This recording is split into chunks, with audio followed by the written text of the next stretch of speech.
If we had to categorize it into a big three, those are the ones that we're thinking about: environment, food, and fleas. Our own immune system kind of overreacting. Poor dogs are itching and their cats are scratching, and you're just scratching and scratching and scratching until you scratch yourself up. You get infections. Anything different with cats as opposed to dogs? Let's talk about allergies. What are the types of allergies we see in dogs?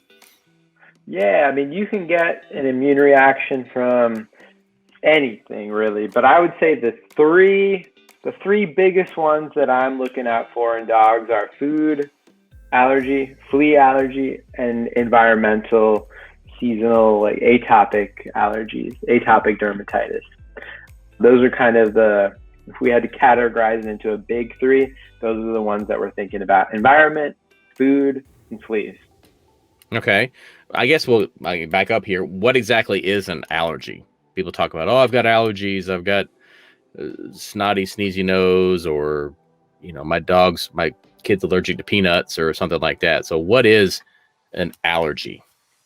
Yeah, I mean, I guess we can define it as an excessive immune reaction, an individual, organism's reaction with its immune system to some particular antigen, something that is usually harmless. And that may be from something as small as a dust mite, or a pollen from any plant, or dander from dogs and cats. We have them, our pets have them. We may have them to our pets. And that's typically, it's kind of our own immune system kind of overreacting to stuff. Okay. What are some of the symptoms that you can look out for to see if your pet has allergies? Much in the way that we see, in ourselves. You can see sneezing, the eye boogers, a bunch of discharge from the eyes, redness, scratching, itchiness. It could be focal, meaning like kind of localized to one particular area of the body. It can be like diffuse and kind of multifocal all around, generalized on the skin. So redness, itchiness, scratching. We had the ear infection talk.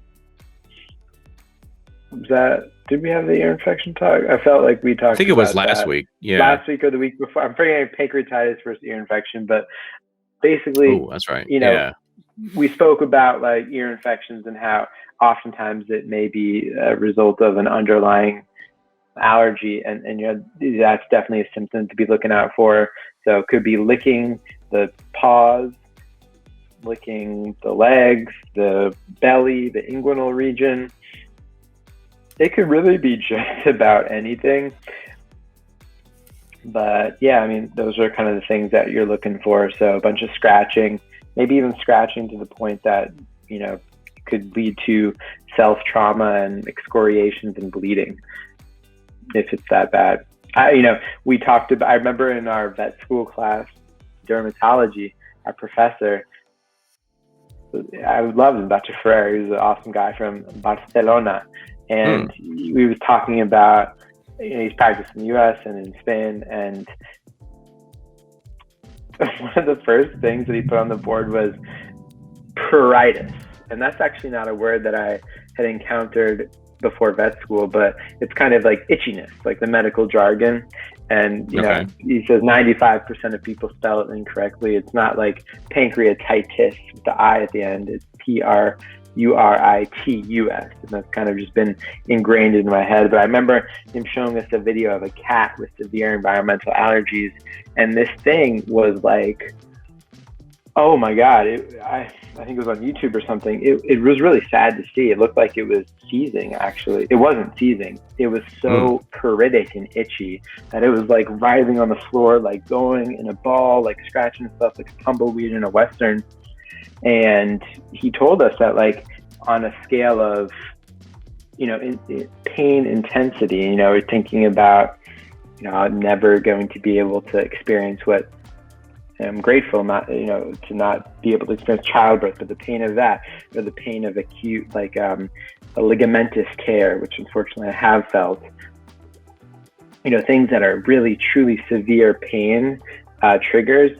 He says, or made a argument that like the worst possible form of pruritus is, up there, or maybe even tops the most severe pain that an individual can go through. And I just remember seeing this cat and feeling so badly for it. And then later on, actually in vet school, I think it was maybe the next semester or something, I had contact dermatitis from God knows what. I think it was from my cousin's hat. I was in Maine, in Brunswick, visiting them for Thanksgiving, and I found in the back of the truck like this trucker hat, and I was just like being funny. I put on the trucker hat, and later in the day, I like at my temple region here, I started to feel like these like bumps and hives, and I was like, oh no, this is not good. I'll take a Benadryl, see if antihistamine may knock it out and help. It knocked me out, but it did, I went to bed for the next day. I took a nap for 5 hours, but it got worse. And I just remember it spread down my face to my like clavicles and then to my like bicep and my arms, and then all the way down to my thighs. Oh my gosh. It was like that for about a week and a half. Oh. And I think on day 2 or 3 is when I can't live like this. I'm in extreme, I just couldn't be comfortable at all. I remember crying myself to sleep.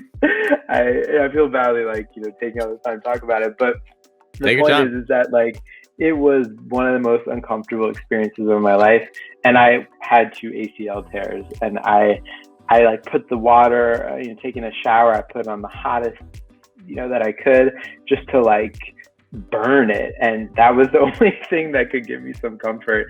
And after 2 weeks of pred, it finally calmed down, but it was horrible. And that's what you get for wearing a trucker hat. Yeah, so I'm never gonna have a trucker hat again. I learned my lesson. Well, I'm not pilling cats anymore at work, and I'm no longer wearing trucker hats. You need the pill popper, the little syringe thing. The pill popper, exactly. Those are awesome. Yeah, so we were talking about the poor dogs are itching and their cats are scratching, and I'm glad you've had I'm not glad you had this experience, but I'm glad you had this experience in the sense that now you can relate a little bit to your patients and know what they're going through. I can empathize with them now. It's not fun. Way back when I was dating my wife, and we didn't have kids yet. We may have been married, I can't remember. But we just decided back when you didn't have kids and you could just say, let's go to the beach. And we left at 8:00 at night to drive to Hilton Head Island in South Carolina. And we got there 1 a.m. We didn't bring anything with us. It was like no towels, no sunscreen. And the next day we spent all day just laying in the sun with no sunscreen, like a couple of idiots. And I got burned so badly. It was the worst sunburn I have had up to that point and ever had. And it was kind of right on my chest, right below my sternum kind of area. Yeah. And it was like exposing a cave mouse to the sunshine for the first time. Just burst into flames. And nothing would make it better. And it was one of those things where I kind of had to just suffer with it, and we put aloe on it. We put everything we could think of, and everything burned.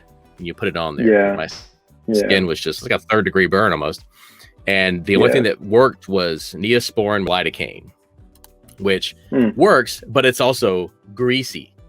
So all my shirts had a little grease spot, like right where it was. Right. And it eventually peeled. It got hard. The skin was hard. Yeah. And it just eventually peeled, and I eventually got better. But I learned my lesson at that point. So I can definitely relate to these poor dogs and cats that just they just want to get at themselves. And the more they scratch, it feels better, but it still itches, and it's just you're just scratching and scratching and scratching until you scratch yourself up. You get infections, and that can lead to a whole nother host of issues. Yeah. Want to let people know they can go to the Rockwell Pets Pro page for Ask Our Vet. Sign up there. You can ask us questions. I think you can ask us questions on Facebook, and they'll pop up on my little window here, and we'll stop the show and answer your questions. It doesn't have to be allergy related. It can certainly be anything veterinary related. We'll be happy to answer it, or Dr. Max will be happy to answer it, and I'll be happy to pontificate about whatever else is going on. So with allergies, obviously this time of the year is a little worse for allergies, or is there a time of the year with pets these days, more pets living inside, more pets not necessarily being affected as much with the seasons as we are? Is there a time of year that's worse for allergies? Yeah, I mean, I would say when things are in bloom, springtime is when, we see, I would say, more cases.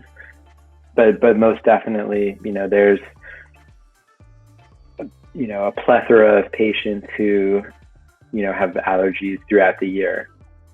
And, it's not necessarily seasonal dependent. And then they require kind of the heavy hitting treatments that I'm sure we'll get to later in the talk. Absolutely. So go over again the three types of, you said there were three types of allergies. Go over that again for people who are watching now. Food allergy, flea allergy, and environmental allergies. So let's start with food allergies. We talked, do they have the same kind of symptoms as environmental or flea allergy? Do they go through the whole itchy process, or pretty much, I guess, all three of those? So, could you tell the difference? I mean, you can't necessarily tell the difference just based on the physical exam alone, but you can definitely have, important generalizations that can be made and indicators that might prompt you in one direction over another. Typically with flea allergies, it's usually the caudal dorsum, so kind of the lower back region is where you'll see dogs kind of like nibbling on the back. And if you take a flea comb and look through there, you may not actually see any live fleas. Oftentimes you can. There's a big infestation and burden. You may find some flea dirt, their fecal matter that kind of collects in that comb. But oftentimes if you see little patches of hair loss or little nibblings from where they bit into the skin, and the owner may report that's the primary area, that kind of, my ears go up, like, that's my radar, like definitely thinking fleas, especially if they're not on a preventative for ectoparasites, NexGard, Bravecto, Paracatrio, there's like millions of those on the market, or Seresto collar or something like that, Frontline. I can go on and on. If they're not on one of those things, I'm like, we have to control for that, whether that's the cause of the symptoms or not, like that, because it is so universal and common in dogs. That's, the biggest thing that I'd be looking to rule out. For food allergies, those are more diverse and a little bit harder to pinpoint. Usually you're going to have some sort of gastrointestinal upset. You often have diarrhea. So that's like one of the biggest, you have to go through the whole history taking and speaking with the owner. Like the owner today that brought me his dog, and, word traveled, sometimes, I'm in the exam room doing a callback or, doing something in the exam room waiting for my next patient. And I hear through the grapevine, transmission from the technician to the receptionist to whomever, oh, the dog has ringworm. And I'm just thinking in the back of my head, how, who diagnosed it? Like, did the owner think, oh, Google something or, show a picture to the family member or someone, and that someone is like, oh, that is ringworm, go to the vet. And so, like, I wasn't sure in this case, like, I was kind of doubtful that this dog, had ringworm. And I'm like, who said that? What is it? It's not here for ringworm. It's here for some sort of lesion that the owner identified. So what is that thing? And then it turns out when we took a look at it and shined on the woods lamp, I kind of concur. But so when someone comes in and they'll tell me, oh, my dog has allergies, I'm like, it's great. Like, you might very well be right, but also we need to kind of go through the laundry list of questions that can kind of help us identify maybe which allergy it is, or if that is even the case. So, with food allergy, the first thing that I'll be asking, even more so before I look for skin issues, is there's been any, vomiting or diarrhea, because that's one of the big things that you'll see. And then also, in that case, the lesions, the itchiness, the redness, and, potential hot or hives could be manifest kind of diffusely throughout the body, not localized to the back or something. So that's kind of what I'd be looking for with food allergy. And like atopic dermatitis it's one of those like diagnoses of exclusion. You kind of have to rule out a bunch of other causes before you can really say definitively that that's what a dog is suffering from. So control for the parasites, get a dog on a hypoallergenic dog food, kind of go through all that stuff before starting treatment and or doing these very expensive blood tests that can tell you either blood tests or like intradermal skin tests through a board certified dermatologist, in which kind of like maybe some people I'm watching right now have gotten that when they were younger. I did, I got a little allergy test when I was like 6 or 7, I think. And I just remember like there was a small little area on my back, and then they introduced like one by one with different antigens. And then, I was told that I had an allergy to Bermuda and ryegrass. And that's what I've lived with the rest of my life. I'm like, oh, I should avoid that. I don't even know what those grasses look like, but basically that's what I have. But that's kind of when they introduce those micro doses into, a small specific area. Usually they'll do it on the dog kind of chest.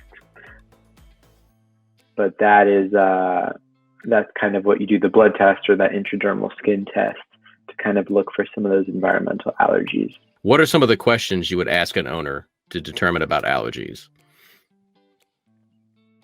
Yeah, so chronicity, how long it's been going on, what particular parts of the body have been affected, what are the symptoms that they're noticing, scratching, biting, licking, if they've changed anything in the dog's lifestyle, if they've traveled, any recent travel history, they've changed his or her food, and potentially what prompted the change. If the dog's doing great on a particular diet and then all of a sudden they switch, and then that's when problems start. I'm often inquisitive as to what led to that change, and I get a variety of answers. But yeah, so kind of like what's changed in the dog's environment and what the dog's been eating. Mm-hmm. If the dog's been around other dogs, some of those common questions are what I'd be asking. How long it's been going on. And how do you determine, like in terms of testing, we talked about the blood test, which is kind of the extreme far end of it, but how do you go about testing and but is it just the questions, or do you actually do any physical testing? So history is a big, a thorough history taking is one of the best things that we can do as diagnosticians. And, try to, sometimes the owners don't have answers, and that's okay. But we try to, collect as much info as we can. As far as other things that we can do to determine allergies, there are a variety of things. So, kind of ruling out other causes like infection, mites, Fleas. So, fleas, yeah, things that really can cause itchiness that aren't allergies. So, so skin scrapings, skin culture, if you're looking at a dog who's scratching his or her ears, the swab and ear cytology is a big one. But yeah, those are kind of things that you can look at, and once again, it doesn't hurt to have, blood work and or urinalysis as well. Like, not that it's directly related, but that there's a number of endocrine diseases that have some skin manifestations, like Cushing's disease or hypothyroidism. Doesn't necessarily lead to itchiness, but you do have skin loss. So you get alopecia or calcinosis cutis and some lichenification of the skin, and hair loss, and that frightens an owner. Oftentimes there may be some systemic signs other than that, but an owner can potentially confuse that for allergy, potentially. So those are kind of things to do. But I would say like the external things would be like the aforementioned, skin related stuff. And, I wouldn't jump to doing the blood test or recommending referral to a dermatologist, but those are most definitely things that you can do as well.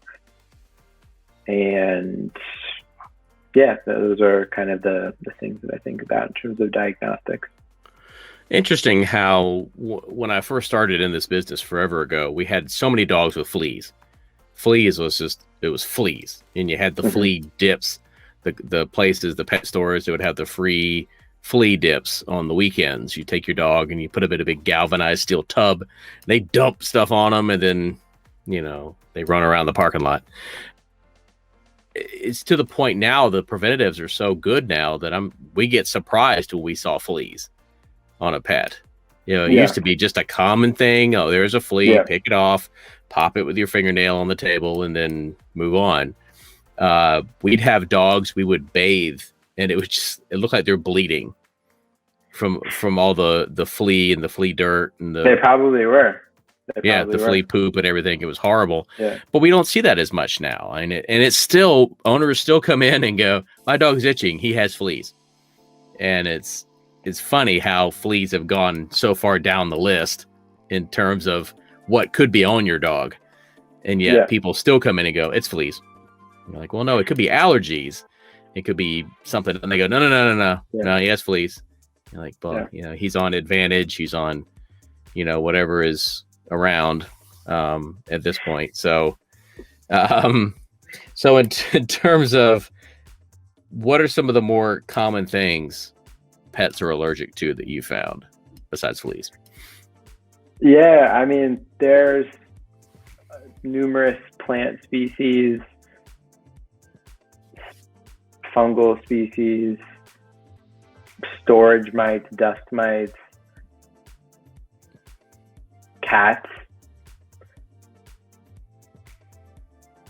And plants, different species of grass or tree, and I'm forgetting exactly the specific genera or species that are on the HESCA allergy panel that I've ordered for maybe 7 patients in my career practicing. I don't do it so often, as I mentioned, just because it is very expensive. And, at the end of the day, some owners don't even care about what their dogs are allergic to. I mean, it's not that they don't care, but they're more about, let's just treat the dog and let's make sure that his or her quality of life is manageable and tolerable, because it can quickly go from tolerable to intolerable.